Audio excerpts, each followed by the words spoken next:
so much. Good morning, Honorable Vice Minister of Natural Resources and Environment, CEO of MRC, distinguished guests and colleagues. Thank you for inviting me to this important gathering. It's an honor to be here today. Let me start by providing, I don't think my slides are working.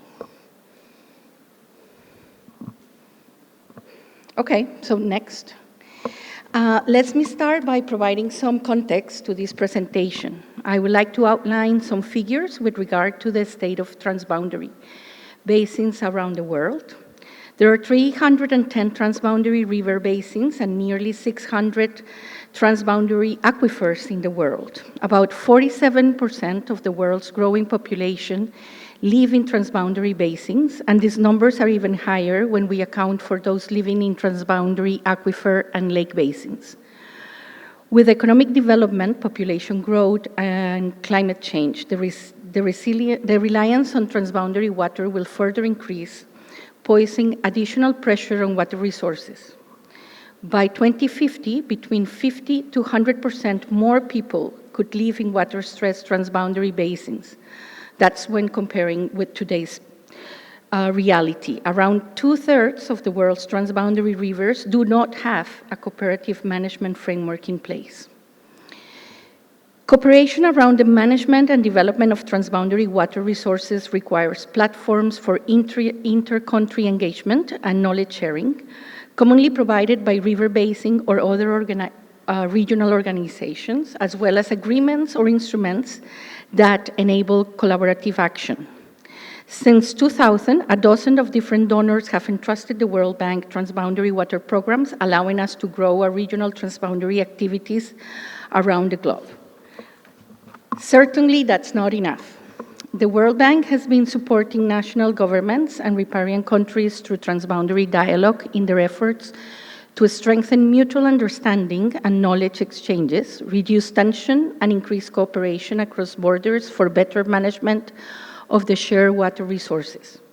The framework provides guidance for building cross-border agreement, starting from a shared understanding of resources and benefits, enabling diplomatic and policy engagement, minimizing risks and maximizing benefits through transboundary cooperation, and catalyzing transboundary investments.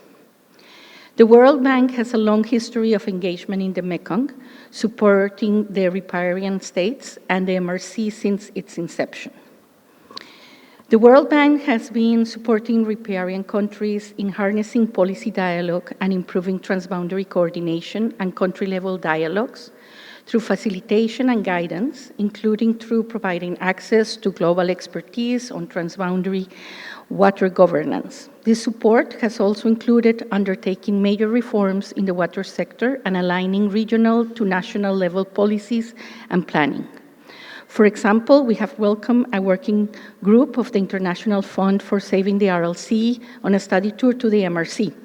The study tour goal is to learn from Mekong experiences in transboundary water governance and institutional reform processes. To better support countries around the globe in their efforts to adapt to climate change and demonstrate leadership on climate action and transition toward low-carbon, more resilient and more inclusive economies, the bank has developed regional climate change action plans based on a 5-year horizon, including considerations of COVID recovery, underpinned by focus on long-term climate strategies. The main goals of the climate action plans are to first, increase climate finance to reduce emissions, strengthen adaptation, and align with the Paris Agreement, prioritize systems transition in key sectors, better align climate and development, and finance the transitions. The bank is also developing country-specific climate action plans through the country climate development reports. Those capture the interplay between country development goals and climate change and the context of Paris Agreement. For the Mekong countries, the bank has finalized the ones for China and Vietnam. Cambodia is ongoing, and we will prepare those for Laos and Thailand in the future. The World Bank has recently released a global report framing a new paradigm for water storage.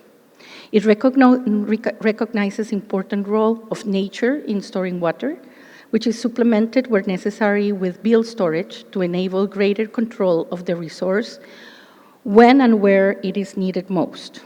We must take better care of our existing natural storage, including through sediment management and investment in O&M, and use it to meet the needs of multiple sectors, populations, and the environment, while recognizing that all storage is part of a bigger water cycle with interdependencies that require understanding and investment in integrated management approaches. Given the growing pressure on fresh water in the Mekong region, this report offers important innovations that are relevant to Mekong countries. Another important innovation is the integration of nature-based solutions into policy and operations. Estimates suggest that nature-based solutions can provide up to 37% of the mitigation needed until 2030 to achieve the targets of the Paris Agreement and meet the goal of keeping the climate warming below 2 degrees. This can be achieved by restoring native forests at the margins of rivers to avoid landslides, decreasing deforestation and preservation of ecosystem services, such as carbon sequestration, provision of clean drinking water, reducing river sedimentation downstream, and promoting climate-smart agriculture to enable farmers to retain more carbon in their fields, among others. In the Mekong, the bank has supported governments of Thailand and Vietnam through the valuing of the benefits of nature-based solutions to integrated urban flood management in the greater Mekong region, in collaboration with the Australian Water Partnership. In Cambodia, the bank has conducted an analysis to prioritize nature-based solutions in addressing water sustainability challenges. The technical assistance brought relevant ministries together through an interministerial policy dialogue to discuss opportunities, entry points, and bottlenecks to mainstream nature-based solutions in the water sector of Cambodia. Another innovation I would like to highlight relates to assuring the safety of dams and protection of downstream communities. A good practice note on dam safety is advancing a risk management approach to the safety of dams. Risk management approaches are increasingly being used to inform dam safety assurance, which is likely the result of increased stock of aging dams around the world and more frequent dam safety incidents due to non-structural and contextual causes that are not well captured by traditional standard-based approaches. Risk management to dam safety assurance typically include risk analysis, risk assessments, decision-making for risk control and reduction measures, monitoring and evaluation, including robust feedback loops. A decision support tool for informing sustainable regulatory frameworks from dam safety was also developed. Depending on the country portfolio characteristics, a continuum of options can be derived. The regulatory framework should be fit for purpose. This tool has been applied in Laos and is supported the development of the new dam safety law. The decision support tool is part of the bank's work on dam safety governance. The Laying the Foundations report includes a set of tools and references to support development of regulatory frameworks from dam safety.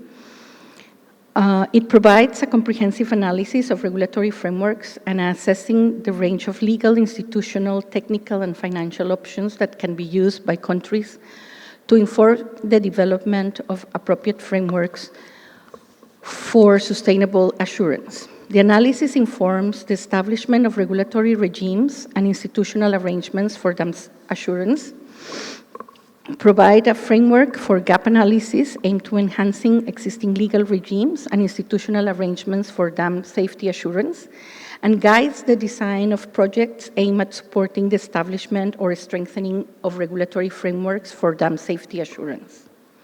In conclusion, there are 3 key messages I would like to highlight to the Mekong stakeholders. First, continued as usual climate change will further raise the stakes in the Mekong River to even more challenging water resource issues.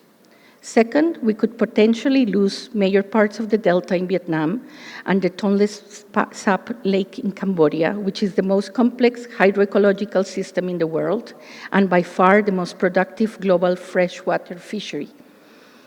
And third, there is an urgent need for better alignment of regional and national planning, coherent institutional architecture, uptake of innovations to better manage hydrological change in order to sustain the system, which in turn sustains development in the region.